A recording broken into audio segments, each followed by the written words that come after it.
Dealers, now is the time to get your house in order, and marketing should be at the very top of that to-do list. Today we are exploring some of those marketing items you simply can't afford to ignore and how you can best position yourself for success in this new year. Joining us now is Brooke Furniss, who is the founder of BZ Consultants Group. And I know that you've seen this young lady out there in retail automotive, the retail automotive space. She does great work with so many dealers nationwide. So Brooke, thank you so much for taking the time out of your schedule to join us on the show.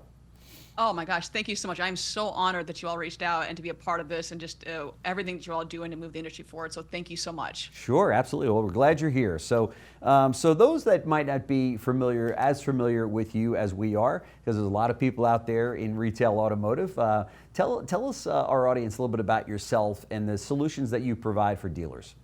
Yeah, a great question, and thank you so much for the opportunity. As you said earlier, my name is Brooke Furniss. I'm the CEO, founder, whatever you want to call it at this point, of BZ Consultants Group. And my retail experience, it spans quite a few different areas. So I've been in retail, I've been in OEM, I've been on the consulting side and the dealership operations sides. And the whole reason I started my company was to address a very key industry gap that I saw that just kind of drove me bonkers. And it's that overwhelming demands of the dealership and that disconnect with vendor claims. Doesn't mean that they're lying. It's just trying to figure out, okay, what do they mean and how can we best capitalize on that? I've been called a digital concierge, an auditor, a fractional CMO, the wizard behind the curtain, whatever you want to call me. Sure. Bottom line is I lead a product agnostic firm that streamlines dealership operations, and our focus is on delivering actionable strategies and actionable takeaways for both sales and fixed ops, which is obviously enhancing the consumer and employee experience because the dealer gets to do what they want to do, which is not sitting under a meeting about GA4 or about logistics. Like that, as fun as that sounds, let's not do that again. Right. And so that's going to help them drive business growth. And then at the end of the day, we're just cutting through all the technical complexities, the technical jargon, provide clear, impactful insights, which allow the dealership to focus on what they want to do most in their core business. Okay, so you're not actually an agency per se where you're going to be placing media. You kind of keep those people in that space, on their toes. I was going to say honest, but they're all honest. So, but more on their toes with the audits that you conduct, because I can tell you, as a former manager of dealerships and being in the auto industry, car dealers and managers, they want to spend their time where it should be spent, which is to be on the showroom floor, managing people, training people, working the deals and what have you. And when it comes to advertising, especially today, and its complexity that's involved in managing advertising and knowing the KPIs that you should be focused on, it's a full-time job. And many agencies out there are like, don't worry about it, we got it. But then you don't really know if they got it, right? So I guess that's where you come in and say, let me help you, Mr. and Mrs. Dealer, figure this out and keep your agencies on their toes, right? Yes, it's just more at the end of the day, like as you just said, you're in the dealership, you're taking 300 emails, you got another 100 phone calls, it's crazy. have 8 hours of meetings, and then try to do your job on top. It's like almost impossible to do that. So we just go in and hold people accountable. Inspect what should be expected. Is vendor partner A doing what they should be doing? Great, awesome. Here's some areas for improvement. Is vendor partner B not doing their job? Okay, they're not. Let's see if they can come to the table and all work together, because at the end of the day, we're all working for the same client, which is the dealership. And so let's all help them and move them forward and look at how to best do that. Sure. So what do you actually sit in on the conferences and the calls and such that take place between that agency or that vendor along with the dealership, and kind of act as the dealer's representative? Or walk me through that? How does that work?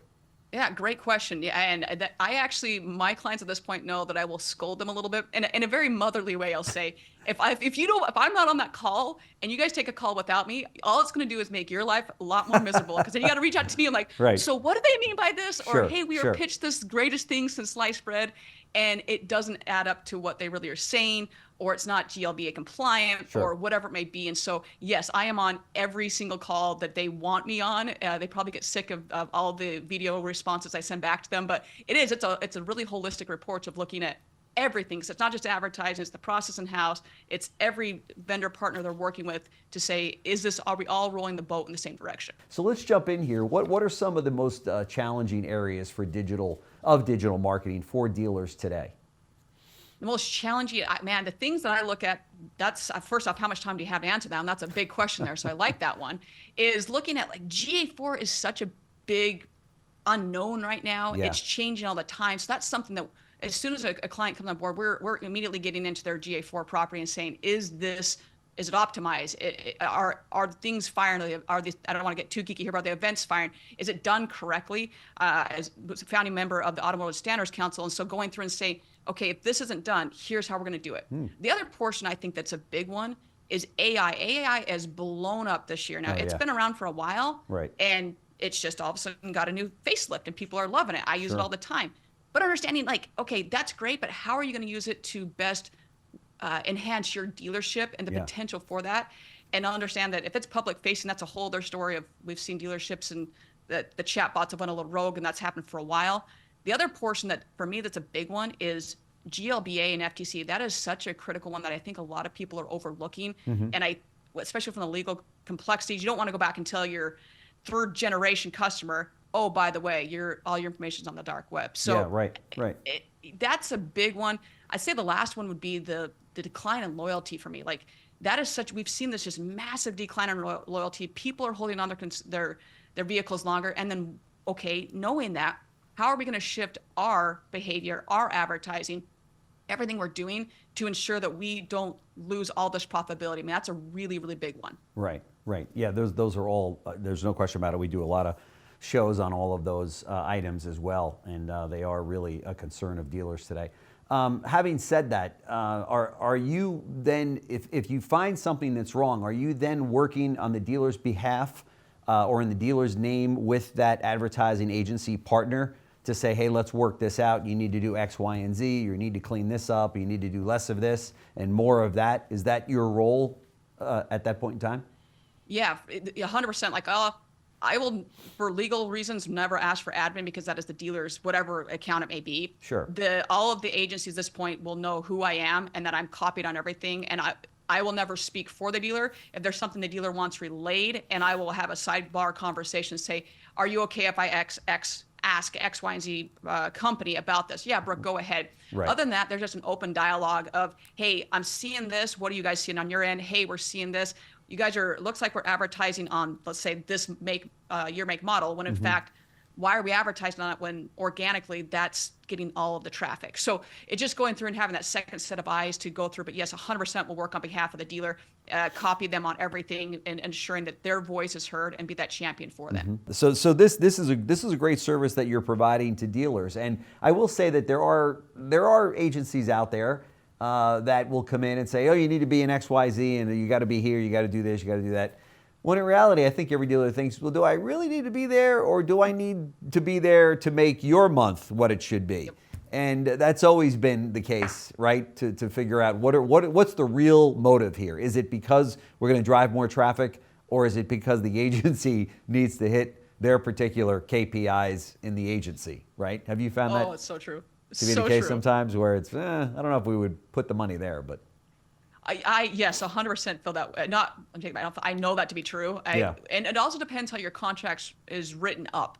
If they're getting a percentage of all your ad spend, why do you think that they then want you to increase your budget? I mean, really look at that, because now they're getting a kickback from that. Sure. So look at that. Hey, what is my contract right now? Right. There's, whether it's Google certified partners are great. Also understand they have to spend X amount to skip. That's one portion of it to spend that. And so what's the real reason for it? And that goes down to, once again, just diving into those metrics, inspecting what you expect out of the agency partner. Like, maybe you really do need to spend that extra, and that's fine. Yeah. Just, okay, make sure your money is well spent. EVs, that's like a whole nother show, right? To talk about EV marketing, because dealers are concerned. How are we going to sell these EVs? They're stocking up here on our lots. Do you have any tricks of the trade out there that they should be? The biggest thing is understand your community. Is that EVs are 9% of the market share right now, so they aren't 100 taking over. But look at knowing that it's a different clientele. Ask all of your employees right now, what is their biggest fear about selling to an EV customer? Yeah. And then from there, you can make videos, you can make FAQs. From a service standpoint, do you have someone in house that can put in the charger at the consumer's house? All these little things give you the ability now to say, okay, we can do this, because there's so much misinformation out there that you can become the EV authority. Sure. Good stuff, really good stuff. Brooke Furniss, founder of BZ Consultants Group, thank you so much for joining us on the show. We'd love to have you back because I know there's going to be a ton of questions that dealers are going to send me to go, you need to ask her X, Y, and Z next time she's in. Here's a bunch of questions. So thank you so much. Before I let you go, where did BZ Consultants come from? I mean, I guess B is Brooke. What's the Z? Yeah, so when I was growing up, my middle initial is C for Christine, and I was just called BZ. It went from BC to BZ. Gotcha. And that's it. So that's It's how stuck. it came about. There you go. It's stuck. There you go. There's your answer, dealers. Okay, so it's BZ Consultants Group. Thank you so much. Really appreciate it, Brooke. And like I said, I'd love to do a follow-up with you to see how things are moving. I'd love to. Thank you so much. I really appreciate it. Thanks.